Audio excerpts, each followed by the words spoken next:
नमस्कार। आज का हमारा वीडियो है इन्फ्लेशन। इन्फ्लेशन यानी मुद्रास्फीति और महंगाई भी इसको बोलते हैं। तो आज हमारा ये बेसिक चैप्टर है, क्योंकि ये चैप्टर ऐसा है कि हमेशा न्यूज़पेपर में आप डेली लाइफ में हमेशा देखते हैं महंगाई बढ़ गई, मुद्रास्फीति बढ़ गई। आरबीआई कहती है मुद्रास्फीति को हम कंट्रोल कर रहे हैं, भारत सरकार कहती है मुद्रास्फीति को कंट्रोल किया जाए। तो आज हम इसका बेसिक मतलब समझ लेंगे, तो मुद्रास्फीति और महंगाई, इन्फ्लेशन ये क्या होता है, इसका बेसिक मतलब आज समझ में आ जाएगा। देखो, मुद्रास्फीति क्या होती है, इसको अंग्रेजी में इन्फ्लेशन बोलते हैं, हमेशा टर्म यूज करते हैं इन्फ्लेशन, और हिंदी में मुद्रास्फीति। जब आंसर राइटिंग होती है तो मुद्रास्फीति ही लिखते हैं, और हम लोग देसी भाषा में समझने के लिए इसको महंगाई से आप रिलेट कर सकते हैं। देखो, मुद्रास्फीति क्या होता है, किसी अर्थव्यवस्था या किसी देश में क्या होता है कि एक निश्चित समय अवधि में जब वस्तुओं और सेवाओं की कीमत में सामान्य स्तर से वृद्धि होने लगती है।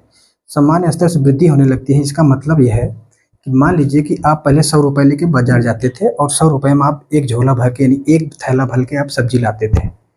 अब क्या हो रहा है कि अब 1 महीने बाद ये क्या हुआ कि आप वही 100 रुपए लेके गए मार्केट। मार्केट में जैसे गए तो आप पहले जो एक 100 रुपए में आप एक थैला सब्जी लाते थे, अब मान लीजिए आप आधा थैला सब्जी ला रहे हैं।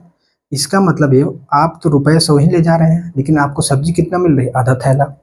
इसका मतलब ये हुआ कि मुद्रा की क्रय शक्ति घट गई। मुद्रा क्रय शक्ति घटने मतलब है कि मुद्रा पहले जो हम 100 रुपए में सामान भर के लाते थे, अब वो आधा ला रहे हैं। इसका मतलब ये है कि मुद्रा की क्रय शक्ति क्या हो गई? घट गई, और मुद्रा की वैल्यू भी घट गई। वैल्यू घटने का मतलब ये है कि मुद्रा की जो क्रय क्षमता है वो घटती जा रही है और वैल्यू भी घट गई। यानी पहले 100 रुपए में हम एक थैला लाते थे, अब आधा ला रहे हैं। इसका मतलब यह है कि क्रय क्षमता घट गई, मुद्रा की वैल्यू भी घट गई।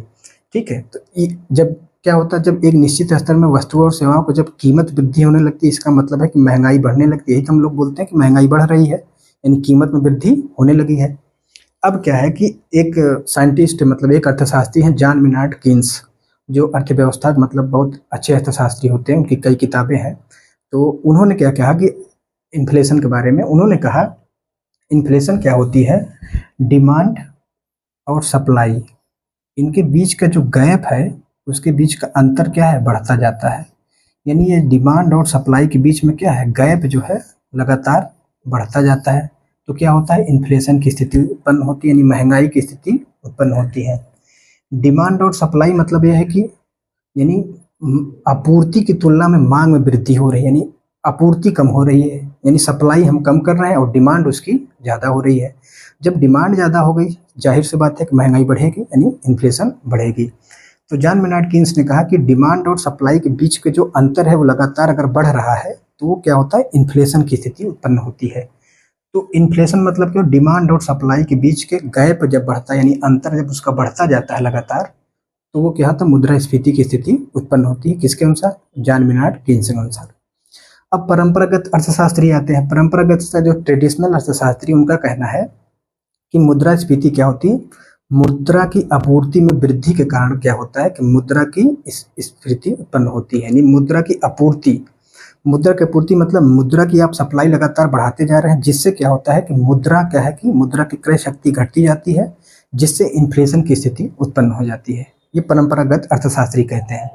अब परंपरागत अर्थशास्त्री मतलब उनका एक बेस्ट एग्जाम्पल है, जैसे जिम्बाब्वे। अब जिम्बाब्वे में क्या हुआ कि वहाँ पे की सरकार क्या की, वहाँ का जो केंद्रीय बैंक था, उसने क्या की, जैसे उसके यहाँ महंगाई बढ़ी, यानी इन्फ्लेशन जब बढ़ने लगी, अब लोगों के पास पैसे कम थे, तो पैसे तो उसने क्या किया, उसका बैंक जो है पैसा हमेशा छापने लगे।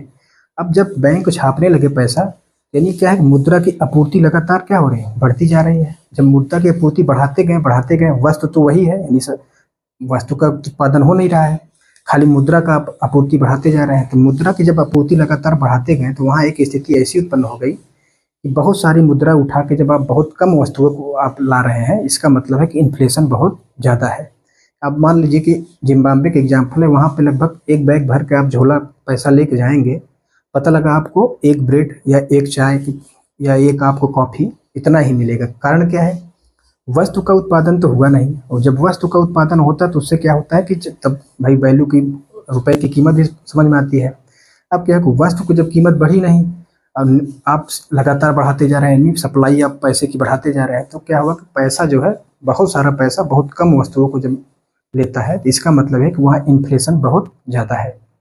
ये परंपरागत अर्थशास्त्रियों का कहना है। वो कहते हैं कि इन्फ्लेशन क्या होती है, मुद्रा की आपूर्ति का परिणाम है। मुद्रा की आपूर्ति का परिणाम मतलब है कि मुद्रा आप बढ़ाते जा रहे हैं, जिससे क्या है कि मुद्रा की वैल्यू घट गई, क्रय क्षमता घट गई और क्या है कि ढेर सारी मुद्रा लेके जब हम बहुत कम वस्तुओं का उत्पादन करते हैं, इसका मतलब ये हुआ कि वहाँ पे जो है मुद्रास्फीति की उत्पत्ति यानी महंगाई जो है वहाँ पे बहुत ज़्यादा बढ़ चुकी है। ये परंपरागत अर्थशास्त्री कहते हैं। अब देखो अर्थशास्त्र की जो अवधारणा है, अर्थशास्त्र यानी जो इकोनॉमिक्स की जो कंसेप्ट है वो कहता है कि नियंत्रित और सीमित मुद्रास्फीति अर्थव्यवस्था के स्वास्थ्य के लिए बहुत लाभदायक है। स्वास्थ्य के लिए लाभदायक मतलब ये है कि अगर डिमांड मार्केट में होगी नहीं तो वस्तुओं का उत्पादन करेगा कौन। यानी अगर सीमित, ये शब्द का बहुत महत्व है, लिमिटेड यानी सीमित मुद्रास्फीति अर्थव्यवस्था के लिए बहुत लाभदायक है। इसका मतलब ये हुआ कि जब इन्फ्लेशन को अगर कंट्रोल में रहेगी तो उससे क्या हो, उत्पादन को बहुत बल मिलता है। उत्पादन का मतलब ये हुआ कि जो इंडस्ट्री है उनको भाई जब डिमांड होती रहेगी तो क्या करें, उसी हिसाब से आप क्या करते हैं, अपना वो उत्पादन करते हैं। जब उत्पादन लगातार बना रहता है उससे क्या है कि विकास की भी अवधारणा बढ़ती है, यानी विकास के भी, उससे क्या है, रोजगार भी बढ़ता है।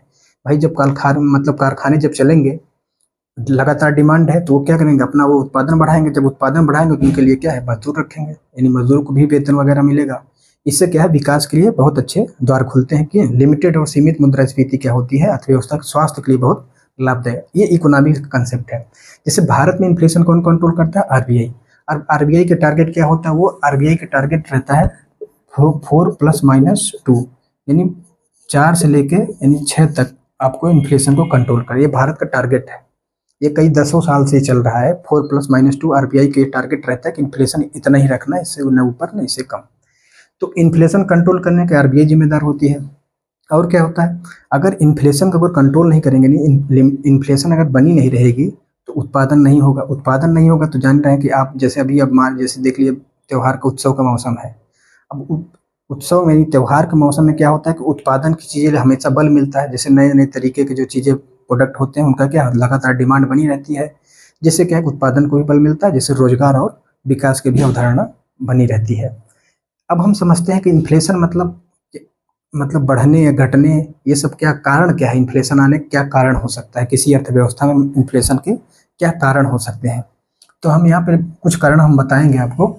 इन्फ्लेशन का कारण क्या है, कैसे इन्फ्लेशन आती है किसी भी अर्थव्यवस्था में, वो कैसे आती है, इसको हम बेसिक समझ लेते हैं। देखो, अगर मांग में वृद्धि होगी, मांग यानी डिमांड में अगर वृद्धि होगी तो उससे क्या होगा, मांग जनित मुद्रास्फीति उत्पन्न होती है। मांग वृद्धि मतलब है कि डिमांड अगर बनी हुई है तो उसके क्या, तो मांग जनित मुद्रास्फीति उत्पन्न होती है। उसमें क्या होता है, वस्तुओं और सेवाओं की मांग जो होता है आपूर्ति से अधिक हो जाती है। यानी डिमांड जब अधिक होने लगती है आपूर्ति की तुलना में तो उसको क्या बोलते हैं, मांग जनित मुद्रास्फीति। मांग जनित मुद्रास्फीति मतलब आपूर्ति की तुलना में मांग जब यानी डिमांड बढ़ जाए तो इसका मतलब ये होता है कि मांग जनित मुद्रास्फीति उस देश में बढ़ रही है। तो इसके क्या कारण हो सकते हैं, यानी क्या होता है, मांग डिमांड कैसे बढ़ती है, अब उसके समझ लेते हैं। उसमें क्या होता है, मान लीजिए किसी देश में क्या है, जनसंख्या बढ़ जाए। अब जनसंख्या जैसे बढ़ेगी, उत्पादन नहीं हो रहा है तो क्या होगा, जैसे जनसंख्या बढ़ेगी क्या होगा, उससे क्या होगा, डिमांड में वृद्धि होगी। भाई चावल पहले मान लीजिए 100 टन लगता था, जनसंख्या वहाँ 10-20 हज़ार बढ़ गई तो 2-4 टन और बढ़ गया। इसका मतलब ये हो कि वहाँ पर डिमांड क्या है, बढ़ गई। तो मांग जनित मुद्रास्फीति में क्या है, अगर मान लीजिए कि जनसंख्या किसी देश की बढ़ गई तो वो क्या होगा, डिमांड होगा, बढ़ेगी। क्रय शक्ति में वृद्धि हो जाए। क्रय शक्ति में वृद्धि मतलब कई कारणों से हो सकती है, जैसे वेतन में वृद्धि हो जाए, ब्याज में कम हो जाए, कर की जो दर है वो कम हो जाए। अब वेतन में वृद्धि मतलब जब किसी भी क्या कहते हैं, कर्मचारी अगर पेमेंट बढ़ जाएगी, जाहिर सी बात है वो क्रय क्षमता उसकी बढ़ जाएगी, यानी वो चीज़ें और खरीदना चाहेगा। तो उससे क्या होगा, अगर क्रय शक्ति में वृद्धि हो जाएगी, अगर मान लीजिए उसका वेतन बढ़ेगा तो जाहिर सी बात है वो मार्केट में ज़्यादा खर्च करेगा, यानी वस्तुओं को क्या करेगा, ज़्यादा से ज़्यादा खरीदेगा। ब्याज दर में कम हो जाए, यानी अगर आरबीआई जैसे इंटरेस्ट रेट कम कर दे तो बैंक अगर लोन ज़्यादा बांटेंगे तो लोगों के पास क्या होगा, पैसे ज़्यादा होंगे। जब ज़्यादा उनके पास पैसा हो, खर्च ज़्यादा करेंगे। इसके कारण क्या होगा, मांग जनित मुद्रास्फीति उत्पन्न होगी।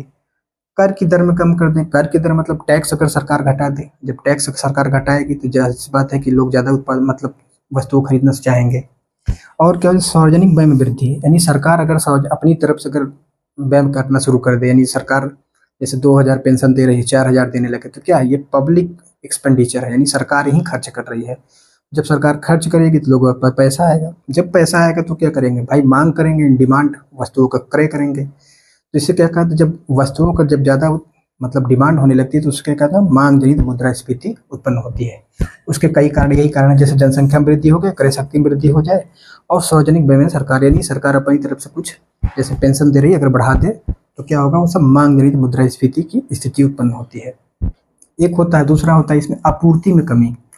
अगर आपूर्ति में कमी हो जाए तो क्या होगा, लागत जनित मुद्रास्फीति होगी। लागत जनित मतलब आपूर्ति में अगर क्या हो जाए, कमी हो जाए, आपूर्ति मतलब सप्लाई में अगर कमी होगी, इसका मतलब है कि लागत जनित मुद्रास्फीति उत्पन्न हो रही है। लागत मतलब है कि उसमें लागत ज़्यादा बढ़ रही है, तो उसके कारण जो मुद्रास्फीति उत्पन्न होती है उसके क्या बोलते हैं, लागत जनित मुद्रास्फीति। उसमें क्या होता है, वस्तुओं और सेवाओं में लागत में वृद्धि होने के कारण क्या होता है कि आपूर्ति की तुलना में क्या होता है, आपूर्ति मांग की तुलना में कम हो जाती है। क्या होता है, जब आपूर्ति में क्या होता है, कम होने लगती है, इसमें क्या होता है कि आपूर्ति मांग की तुलना में कम हो जाती है, यानी सप्लाई क्या होती है, कम हो जाती है। उसके कारण क्या होते हैं कि मुद्रास्फीति यानी लागत जनित मुद्रास्फीति उत्पन्न हो जाती है। उसके कारण समझ लेते हैं, जैसे मान लीजिए कच्चे माल में लागत में वृद्धि हो जाए। कच्चे माल मतलब यह कि पहले जो रॉ मटेरियल हमारा था, अब उसकी लागत में क्या वृद्धि हो जाए। मान लीजिए कि क्या होती है कि अब जैसे मान ट्रांसपोर्टेशन कॉस्ट बढ़ जाए, या किसी कारण से मान लीजिए कच्चे माल में वृद्धि हो जाए। मान लीजिए कि ओलावृष्टि हो गई, अब ओलावृष्टि होने के कारण क्या होगा, मान लीजिए कॉटन में उत्पादन कम हो जाएगा। अब जब कॉटन का उत्पादन कम होगा तो जाहिर सी बात है कि भाई अब उस तरीके जो किसान है उसको जो बेचेंगे महंगा बेचेंगे, तो उसके कारण क्या होगा, लागत में वृद्धि होगी। जब वो लागत में वृद्धि होती है उसके आगे वो महंगा बेचा जाएगा। तो क्या होता है, यानी कच्चे माल में के लागत में वृद्धि हो जाए, एक कारण ये होता है। मजदूरी दर में वृद्धि हो जाए, मजदूरी दर वृद्धि, मान लीजिए किसी कंपनी में 100 लेबर थे, पहले उनको हम 300 वेतन देते थे पर डे, अब 200 रुपये वृद्धि कर दिया। मान लो सरकार बोली कि मिनिमम वेज 500 रुपये होना चाहिए, अब इससे क्या होगा, उसको 200 एक्स्ट्रा देना पड़ेगा। अब क्या होगा, उसके टोटल लागत में क्या होगा, वृद्धि हो गई। यानी जो कंपनी पहले से प्रोडक्ट बनाती थी, अब उसको क्या है, लागत उसकी ज़्यादा लग गई, भाई मजदूरों को वेतन ज़्यादा देना पड़ रहा है। तो अब उसके कारण जो मुद्रास्फीति उत्पन्न होगी क्या होगी, लागत जनी, उसकी लागत बढ़ गई। दूसरा है इसमें मुद्रा भूमि के किराए में वृद्धि। भूमि किराया मतलब जो रेंट दे रहा था, मान लीजिए कोई कंपनी जहाँ पे लगी हुई है, अब उसके रेंट में वृद्धि होगी तो जाहिर सी बात है उसके फिर लागत में वृद्धि होगी, तो उसके कारण जो मुद्रास्फीति हो लागत जनित। अब क्या है, कर की दर में वृद्धि हो जाए। कर की दर मतलब ये सरकार टैक्स बढ़ा दे। अब सरकार जैसे टैक्स बढ़ाएगी, कंपनियों को लोन कम मिलेगा। जब उनको लोन कम मिलेगा तो जाहिर सी बात है उत्पादन उस तरीके वो करेंगे नहीं। तो क्या है कि कर की दर में वृद्धि से कारण होता है। ट्रांसपोर्ट कास्ट आपको पहले बताया, जैसे मान लीजिए डीजल और पेट्रोल का अगर सरकार रेट बढ़ा देती है, अगर डीजल और पेट्रोल का जब रेट बढ़ता है तो उससे क्या होता है, टोटल जो खर्च होता है बढ़ जाता है। मान लीजिए कि कोई कंपनी गुजरात है, गुजरात में इस्टेब्लिश है, अब उसका मान लीजिए पंजाब और हरियाणा से जाता है। अब उसका जो है बाई सड़क से या रोड से उसका मतलब ट्रांसपोर्ट होता है। अब डीजल का रेट बढ़ गया तो उसके क्या होगा, उसके लागत में क्या होगी, वृद्धि होगी। जब लागत में वृद्धि होगी तो वो क्या करेगा, जो उसके उत्पादन और टोटल उत्पादन में क्या होगा, वृद्धि हो जाएगी। तो जिसके कारण क्या होगा, लागत जनित मुद्रास्फीति उत्पन्न होती है। तो मुद्रास्फीति में यही चार बेसिक 3-4 अंतर होते हैं। मांग में अगर वृद्धि हो गई तो मांग जनित हो गई, लागत में वृद्धि यानी लागत जनित मुद्रास्फीति। मुद्रास्फीति क्या होती है, वही यानी एक सीमित स्तर में जब वस्तुओं और सेवाओं की कीमत में वृद्धि होने लगती है तो मुद्रास्फीति की उत्पन्न होगी, जिसे हम लोग महंगाई बोलते हैं।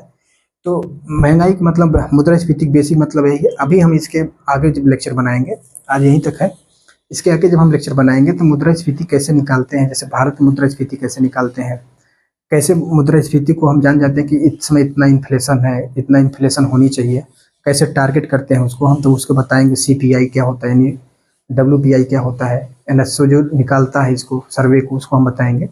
तो अभी आज यहीं तक है, ये बेसिक है इतना। इसके आगे अगर हम बताना होगा तो हम उसमें बताएंगे कि ये कैसे निकालते हैं मुद्रास्फीति। अब जब मुद्रास्फीति हम निकालना जान जाएंगे तो हम समझ जाएंगे महंगाई सरकार कैसे बढ़ती है, किस तरीके अर्थव्यवस्था में महंगाई कंट्रोल किया जाता है। तो आज यहीं तक है बेसिक इतना। धन्यवाद।